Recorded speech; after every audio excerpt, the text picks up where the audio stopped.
we have to remember, even in an age in which social media is really powerful, that there is still this longstanding power that the institutional traditional media has over us in the way we understand the world.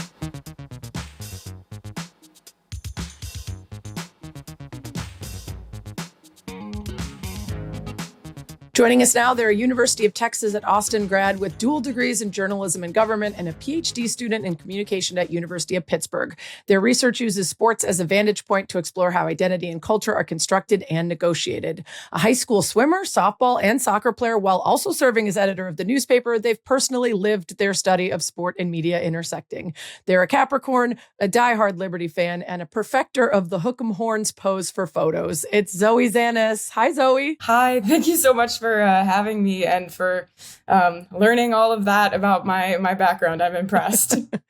Well, I feel like you're required for life to do the hook'em in photos anytime you're associated with or in Texas. And I appreciate that. I'm actually kind of jealous. I think it's very cool. We are on not to talk about the Longhorns, but instead to talk about your new article called Co-Framing the 2024 WNBA Playoffs, ESPN's Deferential Approach to Selling Misogynoir, in which you argued that ESPN's coverage of racial tension during the 2024 WNBA season turned racism into spectacle, marketed moral outrage as entertainment, and deferred responsibility to external scapegoats. Very academic sounding. We're going to dive into it in more detail, but just to start, to give people a little taste, like what are some of the top level takeaways from the research? Yeah, so this study examines ESPN's coverage of the 2024 WNBA playoffs specifically, but the top takeaways are that ESPN invoked two external figures as co-authors and proponents of their own coverage. The first being the troll or trolls, and the second being like the actual audience. So they blamed racial harassment and sensationalism of racism on sort of just this evil troll figure who could not be controlled and framed the narrative. And they also blamed audiences for their supposed historic human interest in racism and rivalry. The problem here isn't that ESPN covered racism because they need to do that. The problem is that they played into sensational tropes and deferred responsibility for doing so on other people. The third finding that comes out of this work is generally that the coverage treated the WNBA as a league as something in need of protection, unlike the NBA, because its athletes are not just women, but primarily Black women who, in their words, don't have the power to withstand criticism or tell their own story. And that's not me saying that. That's me sort of explaining what analysts like Stephen A. Smith say when they do things like, and I'm going to quote from my article, they say things like, the fellas have been going through this forever, but there used to be a code. You don't do that to ladies. But on social media, there is no line of decency. There is no such thing as you don't mess with women and children. Okay, so multi-part there. And just to remind folks, and we'll get into the details a little bit more later, but this 2024 season started with the Caitlin Clark versus Angel Reese rivalry that carried over from the NCAA tournament and then became a larger sort of narrative of Caitlin Clark versus Black players and the idea of the white savior versus the Black tradition of the WNBA. So all of that is sort of what's at stake here. And I remember even on our show, the difficulty of saying, how do we discuss this thing that feels like it's a big talking point for the season without it drowning out the actual basketball and the players and the stories that we want to cover in the league? And is it ignoring it in a way that is pretending it doesn't exist to not talk about it? But how do you talk about it without platforming and spotlighting the worst among us, right? So this is sort of what's at the crux of this conversation. And I want to zoom out before we get back into the specifics, because the timeline and focus of your research was pretty specific. It was a month or so during ESPN's WNBA playoff coverage in 2024, but the conversation is a much bigger one involving dozens of media outlets and a very rapidly changing media landscape. And I want to start there because the intersection of social media and traditional media has sort of allowed for some of the negative outcomes you discussed in your article. I wonder if seeing it large in many spaces is what made you want to dive into this specific research. Definitely. You know, in the beginning of social media, there were these large tropes about how social media would democratize the media ecosystem. So, social media users could go online and tell their stories that would sort of play against, traditional journalists, media people, and share these stories that we don't get to hear in the mainstream media. And in some ways, that's correct. We have, YouTubers, podcasters, everything getting into different spaces and bringing different stories to light. At the same time, there's this really interesting relationship that happens between social media users, platform users, and these mainstream media institutions. In order to keep up with the pace of all of these things, the traditional media, the mainstream media, institutional media like ESPN, they will pick up what's happening on social media, bring it into, the nightly news, what's going on, et cetera, and make it a big topic. So there's this ongoing dialogue that happens in all sorts of places. It happens a lot in sort of trolling studies with how things they're happening in different spaces that get pulled into mainstream news. But it happened here, and that sort of ticked my little fan. I went from a fan to a scholar in that, I was watching the playoffs because I like basketball and I like the WNBA, and consistently listening to the commentary,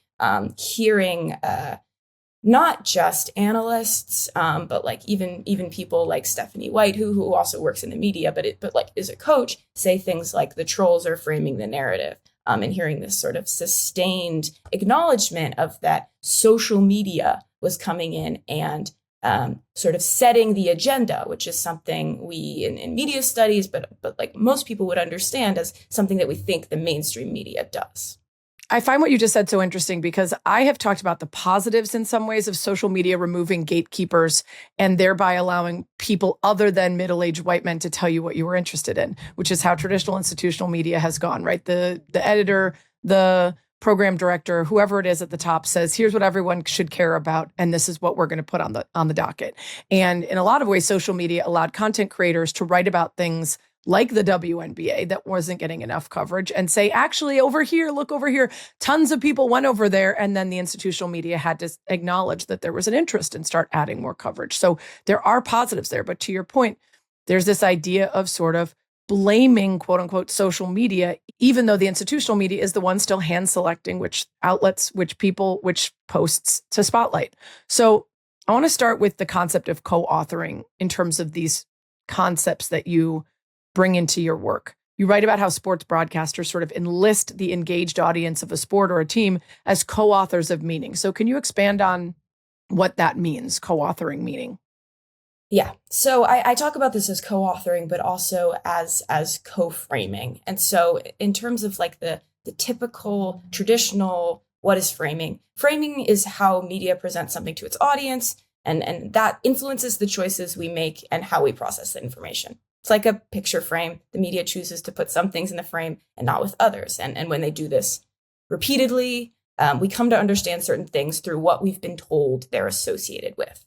Like a typical example that we hear in journalism school, I went to journalism school, is that often we think of protests through their association with violence, because that's what the media focuses on when it reports about protests. But for the most part, protests are rarely violent. So we have to remember, even in an age in which social media is really powerful, that there is still this longstanding power that the institutional and traditional media has over us in the way we understand the world. When I'm talking about co-framing and what I say that ESPN did here, what I mean is that the analysts and the commentators acknowledged and obscured their power as the author of their work and of the framer by positioning the audience. And when I say the audience, I mean the trolls and the fans as co-authors of public narratives. Essentially giving into this idea that social media can be more powerful than traditional media, and saying, yes, that's true. And that's why we can cover this, because you told us to. We're just a facilitator. We're an unbiased, like a layer that gets coverage through you from what you asked for to what you want. And so what's really big here is this sort of deferential position where they say we're a neutral conduit and we're responding to already existing discourse and not acknowledging the power that ESPN and other institutional media has to to choose what to say and to disseminate it to millions of people. Yeah, it's very common practice now, using social media comments to tee up a conversation between analysts. Oh, here's this post. What do you guys think? To allegedly represent the views of various stakeholders or fans.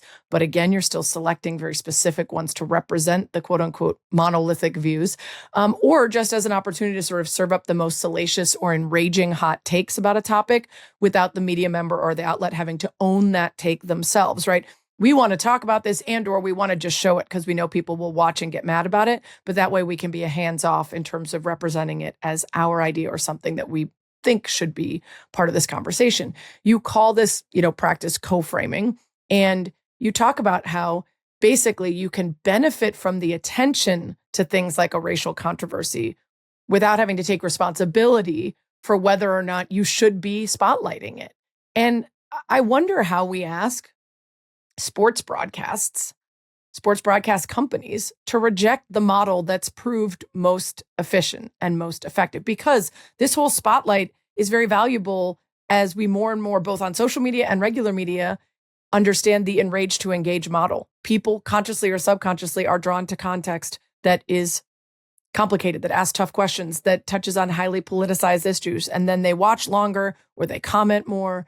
And it's like the first takeification of everything. Embrace debate, regardless of whether the topic is a debatable topic or should be debated. So how do we separate entertainment from journalism and apply the rigors of the latter to sort of the financial realities of the former in expecting these companies to ignore this is what works? Yeah, that's a fantastic question, which I probably don't have the right answer to just yet. What I would say, and this is always like the messy academic answer, is that you have to sort of look at the nuance and the fuzzy boundaries between things. In all honesty, like ESPN is an entertainment company. And when they report about the WNBA or any sport, there is so much that goes into making an unadulterated game into an entertainment product. And we have to be cognizant that they make decisions based on, not only being an entertainment company, but being a for-profit company. Like they're there to make money. And it is incredibly difficult for not only sports people, but everybody not to fall into this,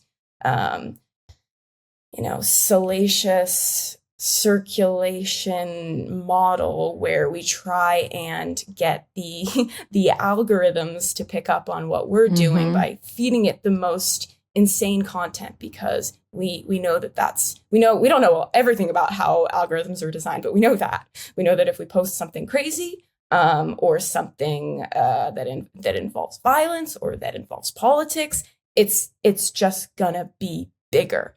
And so to ask ESPN to not follow profit is an impossible ask. I think that there are some things that journalists could do to improve the coverage. And I think the first thing would be is just like, first of all, don't say that the audience is creating the narrative or that trolls are framing the narrative. Trolls, especially, I have problems with, because like troll is a big bogeyman word for nothing. Like it doesn't mean anything. It could refer to anyone. We have no idea what's behind it. Sometimes people, sometimes bots, sometimes just a word we use if someone disagrees with us. Like, don't use the troll as a cop-out, but also like acknowledge that you have a powerful position as a journalist who works for ESPN.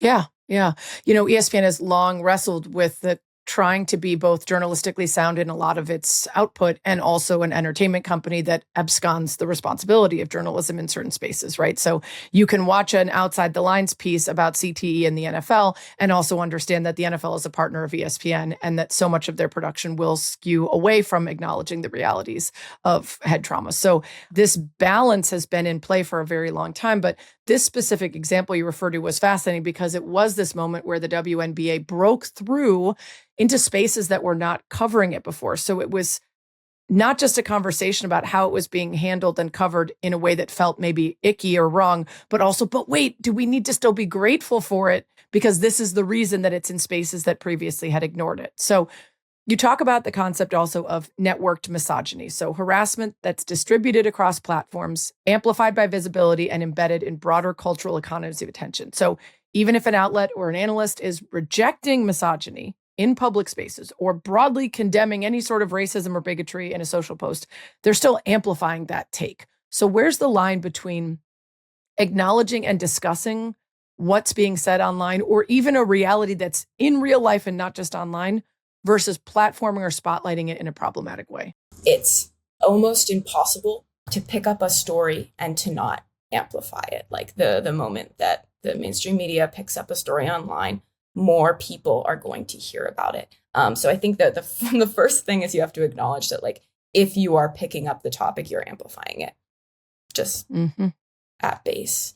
The next thing you have to do is your research. And you got to make sure that what you're talking about and who you're talking about is real. And then you have to use journalistic ethics that they teach journalists to report this stuff. You have to talk to multiple people. You have to show some sense of different perspectives. And you have to check your facts and try and report it truthfully, and acknowledge that one time you are going to amplify it, and two, you have a responsibility that when you tell that story, you tell it truthfully, and you check back if some things are manufactured by bots, by trolls, by anyone. And in the case that you genuinely don't know, instead of saying something falsely, say we genuinely don't know right now. Right. And also, I think, be thoughtful about what you are amplifying as what people, quote unquote, are saying. Some people are saying, and it's like you found one tweet that was the most egregious, and you know that one's going to fire people up. So you choose it and act like it's a representation of what the broader space is saying, even if just one person said that completely offensive thing. And I think that it's very easy to do that, but you're misrepresenting both what the larger conversation is, and you're also choosing that to get your clicks and get your attention, even if it might be more damaging for you to highlight that and take it out of the fringes than if you were to just leave it there and it would never get the attention that you just gave it. Okay, I want to skip a couple other concepts that hopefully we'll get back to because I think they're fascinating, so we can get to the specifics of what you studied, because you looked at the 2024 WNBA season, specifically the playoffs leading up to the finals. So September 22nd to October 6th of 2024. This was Caitlin Clark versus Black players, and whether they were being particularly physical or aggressive toward her, and whether they were jealous of her because of the attention she brought in. And you used a method of reading sport critically, like treating sports media as quote unquote cultural texts. So can you talk about that lens that you viewed the coverage through? I love reading sports critically as a method, so I love that question. Essentially, from this perspective, you sort of take an event and even a person as something that's sort of co-constructed by the multiple journalists, by the multiple stories about that given thing. So we can sort of, we can read who Caitlin Clark is as a figure by looking at all of the journalistic pieces that are put out about her and the different books. What we can do there is we can sort of assume, how does culture take this figure? That's not who Caitlin Clark is. We'd have to have a conversation with her for that.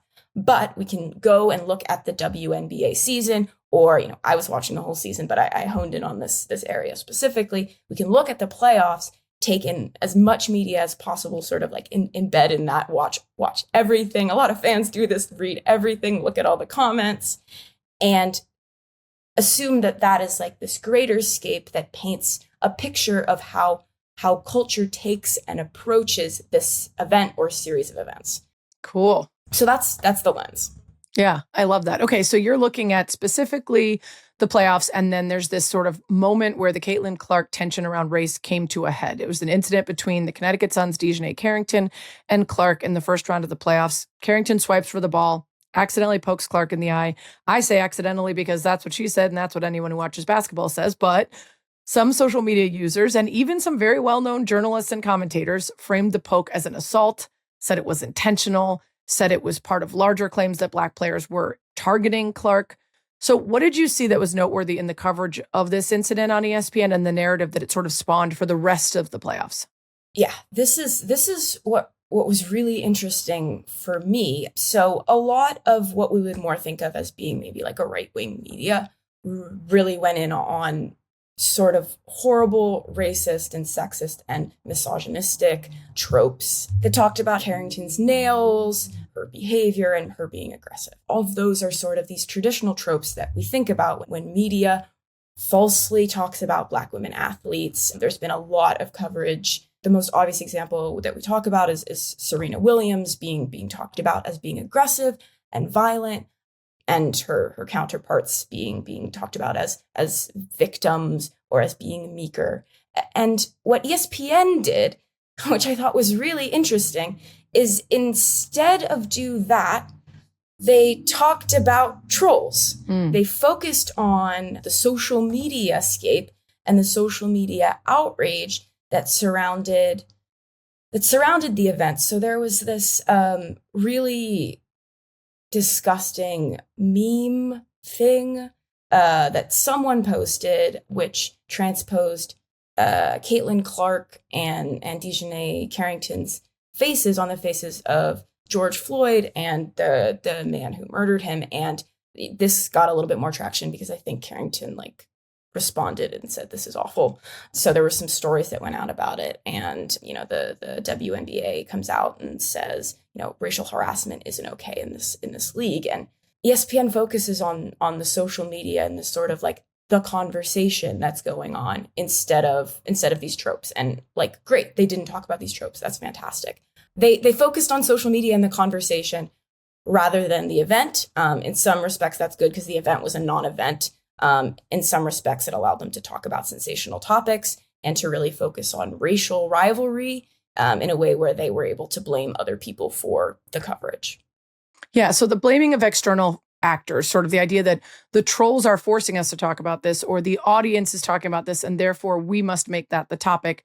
It's difficult because that was a big thing going on, and not just on institutional media, but on social media spaces. Now, it's a chicken and an egg, right? If institutional media had not elevated it over and over again, would it have also died down in those other places? Or would it at least not have been given enough oxygen for the very bad actors to be given any sort of place of power in the discussion, right? They could have just been racist in their own little bubble, as opposed to now being introduced as part of a majority or even a large minority, right?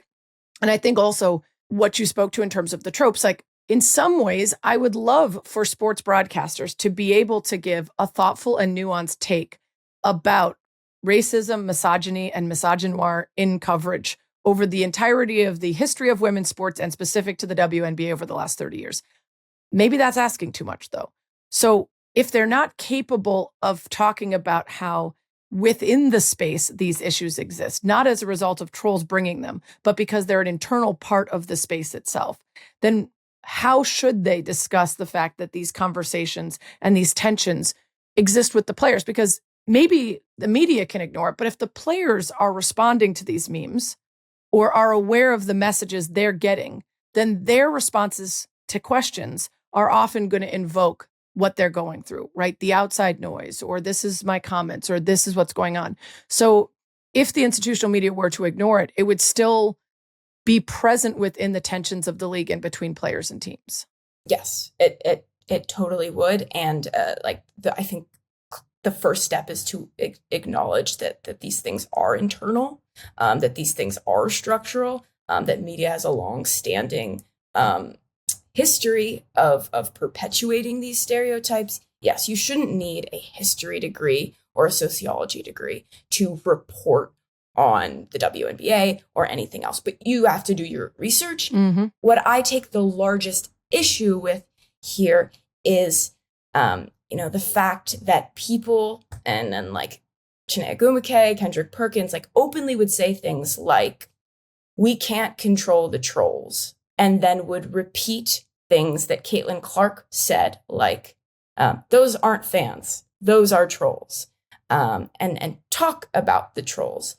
There's this technique that's going on there, and I'm not going to say that they're deliberately doing that. I don't think they are. That says I'm not to blame for the sensation. Someone else is to blame for the sensation. And that is the problem. It's about the accountability and the agency of institutional media and what it chooses to talk about and highlight. You also talked about how specifically the network's male analysts infantilize the WNBA and its players, describing racial harassment as something male players can handle, but women by nature can't. This sort of protectionist approach, which sort of flips some of the previous tropes, particularly about Black women as being overly aggressive, and instead makes them too fragile and without agency in this space.